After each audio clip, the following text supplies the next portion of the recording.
नमस्कार, मैं हूं निकिता और आप देख रहे हैं सत्यहिंदी.com। चलिए एक नजर डालते हैं अब तक की सुर्खियों पर। कथित शराब नीति घोटाले में दिल्ली के उप मुख्यमंत्री मनीष सिसोदिया की गिरफ्तारी से सियासी गलियारों में हलचल तेज हो गई है। डिप्टी सीएम की गिरफ्तारी से विपक्षी दलों में आक्रोश देखने को मिल रहा है। आपको बता दें कि रविवार को सीबीआई ने मनीष सिसोदिया से 8 घंटे तक पूछताछ करने के बाद उन्हें गिरफ्तार कर लिया था, जिसके बाद कल सोमवार को डिप्टी सीएम की दिल्ली के राउज एवेन्यू कोर्ट में पेशी की गई, जहां कोर्ट से सीबीआई को मनीष सिसोदिया की 5 दिन की रिमांड मिल गई है। इस बीच खबर है कि जहां एक तरफ आम आदमी पार्टी कार्यकर्ता सिसोदिया की गिरफ्तारी को लेकर विरोध प्रदर्शन कर रहे हैं, तो वहीं सभी प्रमुख विपक्षी दलों ने मुख्यमंत्री अरविंद केजरीवाल की आम आदमी पार्टी का समर्थन किया है। विपक्षी दलों द्वारा ट्विटर का इस्तेमाल कर अपना गुस्सा जाहिर किया गया है। कांग्रेस महासचिव जयराम रमेश ने ट्वीट कर लिखा कि कांग्रेस का हमेशा से मानना रहा है कि ईडी, सीबीआई और आयकर विभाग जैसी संस्थाएं मोदी सरकार के तहत राजनीतिक प्रतिशोध और उत्पीड़न का साधन बन गई हैं। इन संस्थाओं ने अपनी व्यावसायिकता खो दी है।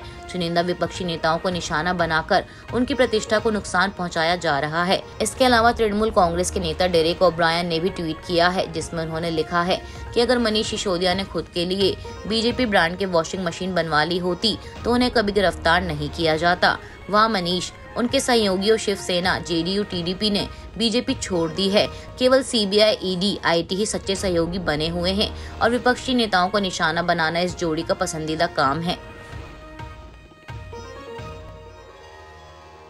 कांग्रेस अध्यक्ष मल्लिकार्जुन खड़गे को लेकर गांधी परिवार पर कटाक्ष करते हुए प्रधानमंत्री नरेंद्र मोदी ने कर्नाटक के बेलगावी में एक जनसभा को संबोधित करते हुए कहा कि नए कांग्रेस प्रमुख केवल नाम के कांग्रेस अध्यक्ष हैं। हर कोई जानता है कि रिमोट कंट्रोल किसके पास है। पीएम ने कहा कि मल्लिकार्जुन खड़गे ने हर संभव तरीके से जनता की सेवा की है। वे कांग्रेस के सबसे वरिष्ठ नेता हैं। कांग्रेस के अध्यक्ष का अपमान देखकर मुझे निराशा हुई। उनके साथ छत्तीसगढ़ में कांग्रेस के सत्र के दौरान कैसा व्यवहार किया गया। मौसम गर्म था और वहां खड़े सभी लोगों को लग रहा था कि गर्मी स्वाभाविक है, लेकिन उस गर्मी में कांग्रेस प्रमुख और उम्र में वरिष्ठ खड़गे के लिए छाते की छाया का सौभाग्य नहीं था।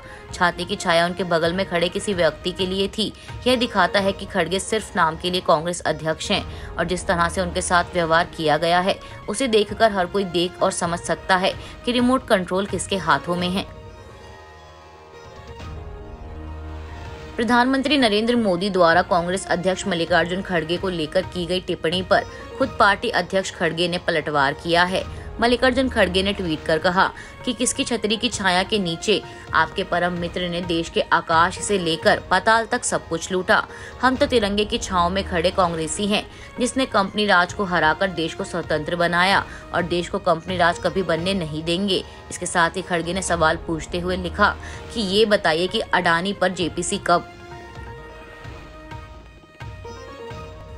अडानी ग्रुप के शेयर मार्केट में लिस्टेड 10 कंपनियों में से 9 के शेयर सोमवार को नुकसान पर बंद हुए, जिसका सीधा सा मतलब है कि अमेरिकी रिसर्च फर्म हिंडनबर्ग द्वारा अडानी ग्रुप के खिलाफ जारी की गई रिपोर्ट से अडानी ग्रुप की सभी कंपनियों को कुल मिलाकर 12,37,891 करोड़ रुपए का नुकसान अब तक हो चुका है और इसी के साथ अडानी ग्रुप का मार्केट कैप केवल 6.81 लाख करोड़ रुपए रह गया है, जो कि 24 जनवरी 2023 यानी जिस दिन हिंडनबर्ग द्वारा रिपोर्ट जारी की गई थी को 19.19 लाख करोड़ रुपए था।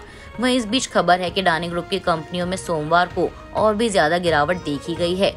इस दौरान बीएसई पर अडानी एंटरप्राइजेस के शेयर की कीमत 9.17% गिरकर 1,194.20 रुपए रह गई।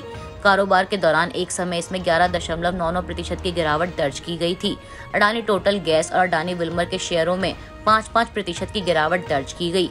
अडानी ट्रांसमिशन के शेयरों में 4.99%, अडानी ग्रीन एनर्जी के शेयरों में 4.99%, एनडीटीवी में 4.98%, अडानी पावर में 4.97%, अंबुजा सीमेंट्स में 4.50% और एसीसी के शेयरों में 1.95% की गिरावट दर्ज की गई।